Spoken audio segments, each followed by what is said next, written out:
মালিকানা সুরক্ষার স্তম্ভ। আপনি যদি কোনো জমি কিনে থাকেন তাহলে সেটার মালিকানা অবশ্যই আপনাকে এনশিওর করতে হবে, নিশ্চিত করতে হবে যে এই জায়গাটাতে আপনি মালিক। তো এখানে কিভাবে এনশিওর করবেন এই জায়গাটা, মালিকানার সুরক্ষা কিভাবে নেওয়া যায়? আইনি পরিভাষা ও দলিলের সংজ্ঞা এবং আইনি পরিভাষা সহজ করে বুঝবো আমরা কিছু দলিল সম্পর্কে জানবো। যেমন মনে করেন, আপনি হয়তো জানেন যে সাফ কবলা দলিল।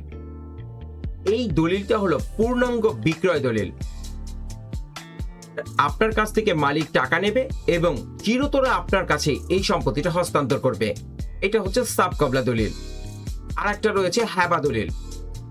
হ্যাবা দলিলটা সাধারণত রক্ত সম্পর্কীয় আত্মীয়দের মধ্যে দান, এখানে কোনো টাকা লেনদেন হয় না। আর একটা রয়েছে এওয়াজ দলিল। এওয়াজ দলিলটা হচ্ছে জমির বিনিময়ে আপনি অন্যকে জমি বিনিময় করছেন। আরেকটা হচ্ছে, অনেকেই আমাকে এটা প্রশ্ন করে থাকেন যে পাওয়ার অফ অ্যাটর্নি, এটি মালিকানা না। পাওয়ার অফ অ্যাটর্নি কোনো মালিকানা না, স্রেফ কাজ করার ক্ষমতা। অনেকেই পাওয়ার অফ অ্যাটর্নিকে মালিকানা ভেবে ভুল করেন, যা চরম ঝুঁকিপূর্ণ। রেকর্ড এবং খতিয়ানের শক্তি, এই বিষয়টা হচ্ছে বাংলাদেশে দলিল হলো মালিকানার দাবি। আপনার কাছে যদি দলিল থাকে তাহলে আপনি মালিকানা দাবি করতে পারবেন। আর খতিয়ান যদি আপনার কাছে থাকে, আপনি যে ওই সম্পত্তির মালিক তা সেটা স্বীকৃতি দেয়। কারণ আপনারা সবাই জানেন, আমি লাইভে বিভিন্ন সময় বলেছি, খতিয়ান হচ্ছে সরকারি রেকর্ডে আপনার নামটা আনা। তাহলে আপনি সাব রেজিস্ট্রার অফিসে আপনি সঠিক প্রক্রিয়ায় সম্পত্তিটা পারচেজ করেছেন। এই সাথে আপনার যে খতিয়ান রয়েছে সেটা গভর্নমেন্ট সরকারি খাতে আপনার নাম রয়েছে, তা আপনার মালিকানার স্বীকৃতিটা পারফেক্ট হয়ে গেল। এখন আসুন সিএস, এসএ, আরএস, বিএস এবং বিআরএসও হয়েছে। এই যে রেকর্ডগুলো সিএস থেকে বিআরএস পর্যন্ত, এই রেকর্ডগুলো ধারাবাহিকভাবে হতে হবে। যদি বিএস রেকর্ডে বিক্রেতার নাম না থাকে তবে বুঝবেন সেখানে অনেক বড় ঝামেলা আছে। মাঠ পর্চা বা ডিসিআর যাচাই করা ছাড়া জমি কেনা মানেই আগুনে ঝাঁপ দেওয়া। আপনি অবশ্যই মাঠ পর্চাগুলো, দ্যাট মিনস আমি বললাম যেগুলো সিএস, এসএ এবং আরএস। আর এই মাঠ পর্চাগুলো আপনি যদি চেইন অফ টাইটেল বা ধারাবাহিকতা না মেলান তাহলে কিন্তু আপনার অবশ্যই মালিকানাটা নিখুঁত হবে না। নামজারি, এটা একটা গুরুত্বপূর্ণ বিষয়। একটু আগে বললাম যে রেজিস্ট্রেশন হয়ে গেছে কিন্তু প্রভাবশালী ব্যক্তি আপনার আগেই নামজারি বা মিউটেশন করে ফেলেছেন। সেই ক্ষেত্রে আপনি তো দলিলের মালিক, কিন্তু উনি নামজারি করে যদি দখল নিয়ে নেয়, সেই ক্ষেত্রে কিন্তু আদালতে আপনাকে অনেক দীর্ঘ সময়ের একটা শত্রুতা নিয়ে চলতে হবে। আর এখানে একটা নামজারির সাথে তফসিল অফিসের ভূমিকা রয়েছে। নামজারি কেন করবেন? কারণ আপনি যখন নামজারি করেন তখন সরকারি রেকর্ড থেকে বিক্রেতার নামটা কাটা যায়। আপনি যে জমিটা কিনলেন সেইখানে এই নামজারি অনুসারে এই মাঠ পর্চাগুলোতে খতিয়ান একটা সৃষ্ট খতিয়ান হবে, সেই খতিয়ানে আপনার নামটা অন্তর্ভুক্ত হবে। ফলে বিক্রেতার যদি আবার দ্বিতীয়বার প্রতারণা করে জমিটি বিক্রি করতে চায় তাহলে সেটি আর বিক্রি করতে পারবে না, কারণ তফসিল অফিস থেকে আর কোনো হোল্ডিং রিপোর্ট তার নামে বের হবে না। যদি না বের হয় তাহলে তার শেষ জমিটা রেজিস্ট্রি করতে পারবে না। তো সেই জন্য আমি সবাইকে বলি যে হ্যাবা দলিল বা রেজিস্ট্রি সাব কবলা দলিল বা এওয়াজ বদল দলিল, যেটাই করুন না কেন আপনারা, যে দলিলটা আপনারা করুন সেটাকে অবশ্যই আবারও বলছি, নামজারিটা করে নেবেন। নামজারিটা করা মানে হচ্ছে আপনার মালিকানাকে সঠিকভাবে স্বীকৃতি প্রদান করা। এখন আসুন যে আপনার কাছে দলিল আছে কিন্তু ইনকেস আপনার অজান্তে কেউ নামজারি করে ফেলেছে, তাহলে কি করবেন? তবে আপনি তখন কি করবেন? আপনি সহকারী কমিশনার ভূমি বা এসিল্যান্ডের কাছে মিসকেস করে সেই নামজারি বাতিলের আবেদন করতে পারেন। সেই আবেদনও যদি আপনার খারিজ হয়ে যায় তখন আপনি সংশ্লিষ্ট ফোরাম দিয়ে আসতে হবে।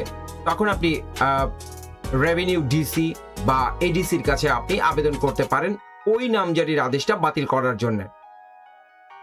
সেখানেও যদি না হয় তাহলে আপনার ডিভিশনাল রিভিশন করতে হবে। সেখানেও যদি না হয় তাহলে আপনাকে হাইকোর্টের রিট পিটিশন করতে হবে। তো দেখেন কত বড় ঝামেলাগুলো আপনি পড়ে যেতে পারেন। এই বিষয়গুলো আপনাকে অবশ্যই খেয়াল রাখতে হবে যে আমি একটা জমি কিনেছি, তার নিষ্কণ্টক মালিক হতে গেলে আমাকে অবশ্যই নামজারি করতে হবে, এবং নামজারি কর্তনের জন্য যে প্রক্রিয়া সেটা হলো মিসকেস। এবার আসুন দখল সত্ত্ব বা পজিশন। তামাদি আইনের 28 ধারা অনুযায়ী, যদিও বর্তমানে এই ধারাটিকে ভূমি আইন প্রতিরোধ ও প্রতিকার আইন 2023 এটিকে কড়াকড়ি করেছেন, এবং এখানে একটি বিষয় কিন্তু রয়েছে, সেটা হচ্ছে দখল। আপনাকে অবশ্যই ওই সম্পত্তিতে দখল থাকতে হবে। দখল থাকাটা অত্যন্ত জরুরি একটা বিষয়। জমি কেনার পরপরই সেখানে সীমানা প্রাচীর দিন এবং অন্তত একটি সাইনবোর্ড দিন, এবং আপনার চৌহদ্দি বা সীমানার পাশে যারা রয়েছে মালিক, প্রতিবেশী, তাদেরকে জানিয়ে দিন যে এই সম্পত্তিটা আমি কিনেছি, এই সম্পত্তির মালিক আমি, দখল আছে। তখন আপনার কি হবে? দলিল আছে কিন্তু দখল নাই। এই যে দখলটা আপনি নিলেন না, বা গাছ বা বেড়া, আমি অনেক জায়গায় বলি আপনাদেরকে যে আপনারা জমিটা কেনার পর সেইখানে অন্তত তার আপনার যে জমি সেটা তো বুঝাতে হবে মানুষকে যে ভাই এই সম্পত্তিটার মালিক আমি, এই সম্পত্তিটা আমি কিনেছি। তখন কি হবে? সেই সম্পত্তিটা আপনার দখলে চলে যাবে।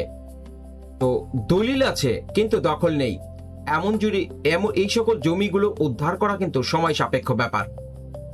তাই অযথা ঝামেলায় না পড়ে আপনি অবশ্যই দলিল থাকলে দখলটা বুঝে নেবেন এবং দখলটা করার চেষ্টা করবেন। হয় সাইনবোর্ড, না হলে একটা কিছু গাছ লাগাতে পারেন বা সীমানা প্রাচীর তৈরি করতে পারেন, সেই ক্ষেত্রে আপনার দখলটা প্রমাণিত হয়। তফসিল অফিসে তল্লাশির কিছু প্রসেস রয়েছে।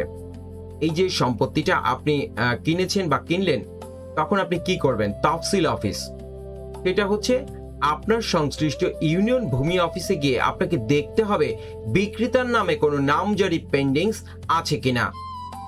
সেখানে একটা রেজিস্টার 2 নামে একটা ভলিউম থাকে, সেটা পরীক্ষা করবেন। এটা উকিল সাহেবদের উপরে বা উকিল সাহেবদের মৌরিদের উপরে এটা ছেড়ে দেবেন না। এটা না দিয়ে আপনি নিজে তফসিলদারের সাথে কথা বলবেন, সেটা হবে সবচেয়ে বুদ্ধিমানের কাজ, এবং আপনার ওই সম্পত্তিটার সবচেয়ে নিখুঁত একটা বিষয় দাঁড়াবে। আপনার বিরুদ্ধে যদি মামলা হয় তখন কি করবেন? মামলা যদি হয়েই যায়, যদি আপনি প্রতারিত হয়েই যান, তবে ভেঙে পড়বেন না। আপনার হাতে 3টি বড় অস্ত্রের কথা আমি বলে দেব, যেই 3টি অস্ত্র দ্বারা আপনি অবশ্যই সেটার সমাধান পাবেন। এভাবে প্রতারিত যদি আপনি হনই, ভাঙার দরকার নেই, শক্ত হাতে অস্ত্র নিয়ে দাঁড়ান। সুনির্দিষ্ট প্রতিকার আইন আপনার একটি অস্ত্র। এর মাধ্যমে আপনি মালিকানা ঘোষণার মামলা বা ডিক্লারেটরি স্যুট করতে পারেন।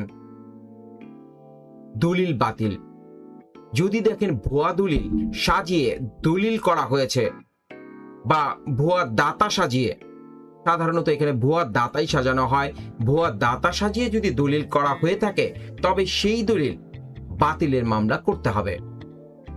তাহলে 2টা অস্ত্র পেলেন। আর একটা অস্ত্র হচ্ছে ফৌজদারি মামলার ক্ষেত্রে প্রতারণার জন্য প্যানেল কোডের 420 এবং দলিল জালিয়াতি হয়েছে, ভুয়া ব্যক্তিকে আইডেন্টিফাই করানো হয়েছে 467, 468। এই জালিয়াতির মামলা করে প্রতারককে আপনি জেলে পাঠাতে পারেন। জমি কেনার আগে আপনি অবশ্যই একটা চেকলিস্ট করবেন। এই চেকলিস্টটা অত্যন্ত গুরুত্বপূর্ণ চেকলিস্ট, এবং এই চেকলিস্ট যদি আপনি না করেন তাহলে কিন্তু আপনার কিছু প্রবলেম ক্রিয়েট হবে। আমি বলছি সেটা কি ধরনের প্রবলেম ক্রিয়েট হবে। প্রথমত প্রবলেমটা ক্রিয়েট হবে হচ্ছে যে আপনি এই দলিলের যে চেকলিস্ট, প্রথম চেকলিস্ট হচ্ছে মূল দলিল।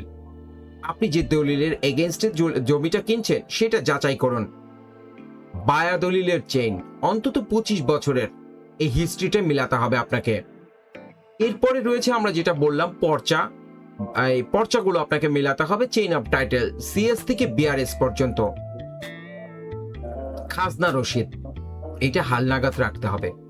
খাজনা রসিদ যদি আপনি হালনাগাদ না রাখেন, তখন সরকার ভাবে যে এটা কর দিচ্ছে না বা খাজনা দিচ্ছে না, তো সেই ক্ষেত্রে এই জমিটার বোধহয় প্রপার কোনো মালিক নেই। এই বিষয়গুলো আপনাকে অবশ্যই খেয়াল রাখতে হবে। আরেকটা হচ্ছে ম্যাপ বা জমির নকশা। আপনি যে জমিটা কিনলেন সেইটা অবশ্যই ম্যাপে সঠিক জায়গায় আছে কিনা এবং নকশার সাথে আপনার জমিটার চৌহদ্দি মিল আছে কিনা এটা খেয়াল করতে হবে।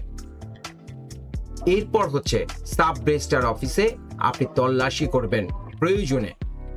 বন্ধুরা, আমরা প্রায় শেষের দিকে। মনে রাখবেন, একটা ভুল সারা জীবনের কান্না হতে পারে। দলিল থাকলে মালিক হওয়া যায় না। আপনাকে সচেতন মালিক হতে হবে। আজকের তথ্যগুলো যদি আপনাদের উপকারে আসে তবেই আমার পরিশ্রম সার্থকতা হবে। আমাদের আইনি লড়াই, এই আইনি অজ্ঞতার বিরুদ্ধে। ভিডিওটি শেয়ার করুন, সাবস্ক্রাইব করুন এবং নিজের টাইমলাইনে রেখে দিন। দেখা হচ্ছে আগামী লাইভে। শুভরাত্রি। ধন্যবাদ।